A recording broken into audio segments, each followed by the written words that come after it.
Subscribe my channel and press the bell icon. अस्सलाम वालेकुम viewers, कैसे हैं आप? उम्मीद खैर वाफियत से होंगे।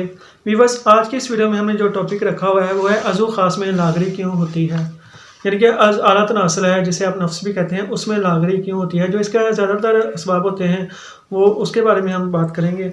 जब नौजवान बच्चे अपने सन बलूगत को पहुँचते हैं तो उनके अंदर जवानी का एहसास और शबाब पैदा हो जाता है, तो उनके दिलों में तरह तरह के ख़यालात जन्म लेने लगते हैं।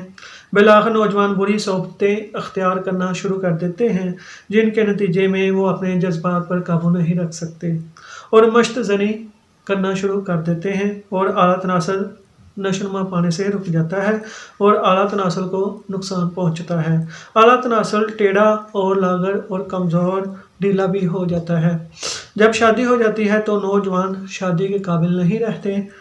मुश्त ज़नी की वजह से आला तनासल टेढ़ा होने के अलावा नशोनुमा रुक जाने की वजह से छोटा रहता है। अगर आला तनासल 6 इंच से कम हो तो वो औरत के रहम बच्चादानी के मुंह में दाखिल नहीं होता और मर्द बच्चादानी के मुंह के करीब ही अंजाल हो जाता है, जिसकी वजह से औलाद से महरूमी का सबब बनता है।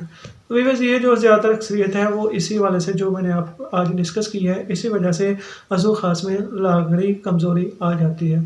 तो नेक्स्ट वीडियो में हम इसी टॉपिक को मज़ीद डिस्कस करेंगे। तो आने वाली वीडियोज़ में हमारे पास इलाज भी होंगे, जिनको हमने लास्ट वीडियो में टर्म्स के हवाले से आपको बताया, तकमील तदीन वगैरह तिलाओं वगैरह के ज़रिए, दुआओं के ज़रिए इलाज बताना शुरू कर देंगे। तो भी बस उम्मीद है आज की वीडियो भी आपको पसंद आई होगी। मिलते हैं नेक्स्ट वीडियो में, तब तक दुआ में लाज़मी याद रखिए। जज़ाकल्लाह खैर। Press the bell icon on the YouTube app and never miss another update.